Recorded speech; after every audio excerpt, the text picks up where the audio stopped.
네, 이제 욥의 공격을 받고 이제 소발이라는 친구가 다시 또 나섰습니다. 예, 이 소발 1절, 2절, 3절에 보면 욥의 책망 같은 말을 듣고 부끄러움을 느꼈다. 그래서 내가 슬기로움을 너에게 드러내겠다. 내가 참 초보. 내가 빨리 이 말을 빨리 끊어야 될 텐데 말을 길게 하는 바람에 그냥 하고 싶은 말이 있는데 촉하게 지금 끝나자마자 대받아치는 이런 지금 형국이 벌어졌습니다. 보통 우리가 언쟁할 때 보면은 상대방의 말을 다 듣고 하는 것이 아니고 중간에 막 끊고 그냥 또 자기 주장을 펼치고 그럴 때가 많지 않습니까? 이 소발이 지금 그러고 있다는 걸 정확히 드러내고 있습니다. 내 마음이 초조해서 나로 하여금 대답하게 하는구나. 내가 지금 네가 말 길게 늘어놓는데 뭐가 할 말이 있다고 그렇게 부끄러운 줄 모르고 하냐. 내가 슬기를 내게 내 슬기가 네게 대답하게 하는구나. 참 어법이 재미있습니다. 4절 5절에도 보면은 소발이라는 사람이 어떤 사람인가 그가 말하는 그가 충고하고 정죄하는 근거가 뭔지를 잘 보여주고 있는데 슬기로움이죠. 그 슬기로움은 옛부터 전해져 오는 이야기입니다. 옛부터 전해져 오는 윤리 도덕 수준 정도가 될 것 같다. 권성징악 이 지금 소발과 그다음에 새 친구들 그리고 또 요업이 지금 성경학자들이 어느 시대 사람이지 하고 쭉 연구를 해봤더니 아브람과 같이 족장 시대 사람이라고 그렇게 추정을 하거든요. 그리고 또 학자들이 욥기는 포로 이후에 쓰여진 것 같다 그렇게 주장을 합니다. 정확하게 욥이 어느 시대 사람인지는 잘 알지 못하지만 족장 시대 사람이라고 하면 그때 모세율법이 나오기 전이거든요. 그래서 그들이 갖고 있는 하나님에 대한 지식, 그들이 지금 충고하는 내용들 딱 권성징악 그 논리에 보면은 맞겠다. 사람들 마음속에는 종교적 본성이 있기 때문에 아마 하나님을 빙자해서 하나님이라는 존재를 이렇게 해석을 하고 자기 나름대로 이런 도덕과 윤리 기준을 만들어낸 게 아닌가 이런 생각이 듭니다. 율법에 전혀 근거가 없는 거잖아요. 그렇죠? 그런데도 이런 사람은 하나님이 징벌할 것이며 이런 사람은 하나님이 축복할 것이다. 권선, 징악과 같은 이런 윤리 도덕이 있음 같은데 그걸 지금 이야기를 하고 있는 거죠. 옛부터 사람이 이 세상에 생길 때부터 이런 이야기가 있다. 어떤 이야기입니까?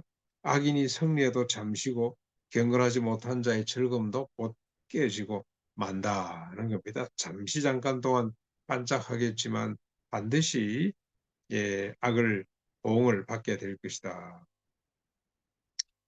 그래서 새 친구들이 지금 욥을 공격하는 그 근거도 하나님과 경건에 대한 이야기를 다 하고 있습니다만은 일반적인 종교적인 수준, 일반 종교적인 수준에서 하는 이야기다 그런 생각을 해보겠습니다. 그러면서 이제 쭉 그가 이제 이 자기의 지식, 자기의 지혜, 슬기로움이라 그러면서 이 6절부터 쭉 29절까지 내려놓고 있는데 정리해 보면 6절에 그 존귀함이 하늘에 닿고 그 머리가 구름에 미칠지라도 실절 자기의 똥처럼 영원히 망할 것이며 그를 본 자가 그가 어디 있느냐 하게 될 것이다. 음. 너 지금 자꾸 그렇게 고집을 피우고 너 죄를 고백하지 않고 내 불의를 하나님 앞에 토설하지 않고 계속해서 그렇게 네가 잘났다고 네가 이롭다고 그렇게 고집을 피우면 지금 네가 당하는 것처럼 존귀함이 하늘에 그 머리가 구름에 미칠지라도 영원히 말할 것이고 그를 아는 사람이 그가 어디냐고 물어보게 될 것이다. 8절 그런 꿈같이 그는 여기 욥 너는 이렇게 해석을 해도 좋을 것 같습니다. 그는 꿈같이 밤에 보이는 환상처럼 사라질 것이며 사람뿐만 아니라 그의 처소도 다시 그를 보지 못할 것이다. 땅도 그를 보지 못할 것이라는 말이죠. 10절 그의 아들들은 가난한 자에게 은혜를 구할 것이라. 11절 그의 기골이 장대하나 흙에 눕게 될 것이며 12절 그는 악을 달게 여겨 해밑에 감추며 악해서 입천장이 물고 있을지라도 배 속에서 독사의 쓸개가 될 것이다. 네가 지금 토설하지 않고 악을 계속 참 보물처럼 달게 입에 머물고 있으면 그게 네 배 속에 들어가서 독사의 독이 될 것이다. 15절 그가 재물을 삼켰을지라도 하나님이 그 배에서 도로 나오게 하실 것인데 그는 독사의 독을 빨며 뱀의 해에 죽을 것이다. 이런 저주도 없습니다. 이 폭력도 이런 폭력이 없는 거죠. 한번 이야기를 시작하니 이 감정적으로 이제는 막 극단적인 이 폭력으로 치닫고 있습니다. 17절 그는 꿀과 엉킨 젖이 흐르는 강을 보지 못할 것이요 18절 수고하여 얻은 것을 삼키지 못하며 매매하여 얻은 재물을 즐거움으로 삼지 못할 것이다. 왜 그러냐? 19절입니다.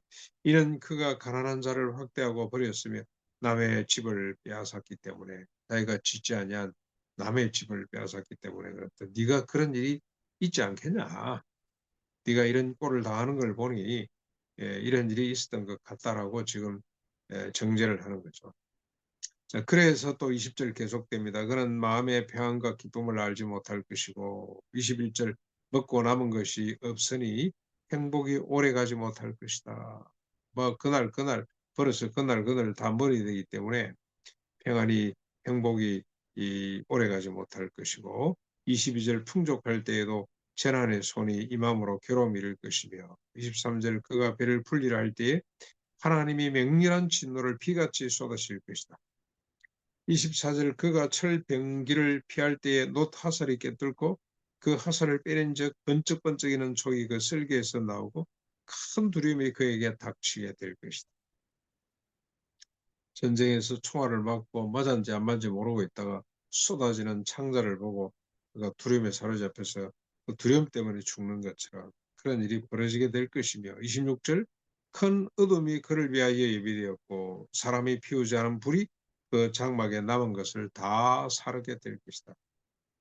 27절 하늘이 그의 죄악을 드러낼 것이요 땅이 그를 대하여 일어날 것인 28절 그의 가산이 떠나가며 하나님의 진노의 날에 끌려가게 될 것이다. 자, 이것이 29절입니다. 악인이 하나님께 받을 분깃이요 하나님이 그에게 정하신 기업이 될 것이다. 네. 소발의 지식은 좀 전에 말씀드린 것처럼 일반 종교적 지식, 권선징악적 요소가 따분히 꼭 모세율법이 아니라도 인간은 이런 기준을 세울 수가 있겠다는 생각이 들었죠. 우리가 뭐 율법이 있기 전에 하나님을 전혀 모르는 민족 가운데서도 이런 법전들이 있고 이런 근성징악적인 이런 윤리들이 있고 그랬지 않습니까? 지금 우리 한국에도 보면은 전혀 우리가 토속적으로 오랜 전부터 이어져 내려오는 지방마다 조금 다르기도 합니다만은 일반적으로 우리 이 말을 조선의 말을 우리말을 쓰고 있는 사람들 속에는 비슷비슷한 이 윤리 도덕 의식이 자리 잡고 있는 것처럼 이 세 친구들, 유업의 세 친구들, 유업도 아마 이런 수준이 아닐까 하는 생각이 드는데 자기 나름대로 하나님은 이런 분일 것이고 이런 사람들에게는 응징할 것이고 이런 사람에게 축복할 것이다. 그런 수준에서 지금 이야기를 하는데 중요한 것은 자신의 지식으로 자신의 지식을 드러내기 위해서 자존심이 상해서 자기의 말을 인정하지 않는 것 때문에 서로 그렇죠. 욥도 그렇고 친구들도 그렇고 서로 어, 종교적 어떤 잣대를 가지고 상대방을 무참하게 부정해버리는 이게 인간의 모습입니다. 그래서 차라리 뭐 하는 게 낫습니까? 욥이 요청했던 것처럼 제발 좀 입 다물고 나를 좀 불쌍히 여기라. 나를 불쌍히 여기라. 우리가 이게 상담 또 심리 뭐 이런 그걸 욥기를 통해서 배우기도 할 수 있을 것입니다. 이 상담의 원리가 이런 게 아니라 말하지 말고 그냥 입 다물고 있는 것이 훨씬 더. 저 켈빈에서 맨날 첫 안식년 가서 공부하면서 그때 유명한 그 목회학 교수가 한번 나이담이라는 사람이 있었는데 그 수업을 제가 열심히 들었습니다. 한번 그걸 해보라 그래요. 그 실습, 상담 실습. 그래서 이제 서로 파트너를 정해가지고 부지런히 자신의 고통을 이야기하는데 저는 이제 옛날에 제이 아담스 이론을 들어서 그게 이 뿌리가 뭐겠냐 쭉쭉쭉 올라가면서 결국 우리가 하나님 앞에 죄를 지어서 그런 거 아니겠냐 이랬더니 나이담 교수의 평가는 빵점이에요. 빵점. 그렇게 하는 게 아니고 무조건 들어만 주라 그러는데 오늘 차라리 이 욥의 세 친구들이 와서 그냥 조용히 7일 동안 침묵하고 같이 울고 조용히 기다렸던 때가 훨씬 더 욥에게 위로가 되겠다. 그런데 그 위로가 그 진정한 위로가 되겠습니까? 그렇죠? 위로가 안 될 겁니다. 결국 하나님 말씀이 와야 됩니다. 하나님 말씀이 이 친구들을 통해서 오든지 아니면 욥 자신에게 오든지 하나님 말씀이 치유하고 살려내는 거지. 때로는 하나님 말씀이 예리한 메스처럼 도려내기도 하고 상처를 주기도 하고 아픔을 주기도 합니다만 결국 그 말씀이 치유가 되고 회복이 돼요. 욥이 고백했던 것처럼 하나님 나는 가족밖에 남지 않았고 육체 밖에서라도 하나님만 내 대속자임을 내 구원자임을 내가 고백합니다. 그게 근본 해결책이고 나머지 인간의 지식, 인간의 종교적 열심, 종교적 지식 아무짝에도 쓸모가 없고 오히려 더 상대방을 무참하게 상대방에게 2차 욥의 말대로 10차례 가해하는 이런 끔찍한 폭력을 낳을 수밖에 없겠다는 생각을 해보게 됩니다. 차라리 우리가 불쌍히 여기는 마음으로 우리 주변에 혹시 이런 사람이 있다면 저게 뭐 하나님 앞에 잘못돼서 그런가 보다 라고 생각하기보다 오히려 불쌍히 여기는 마음으로 같이 하나님의 뜻이 드러날 때까지 회개하는 마음, 봉해하는 마음으로 같이 죄를 뒤집어 쓰고 좀 잠잠히 하나님만을 바라보는 이런 영성이 필요하겠습니다. 이런 영성의 소유자들이 될 수 있기를 바랍니다.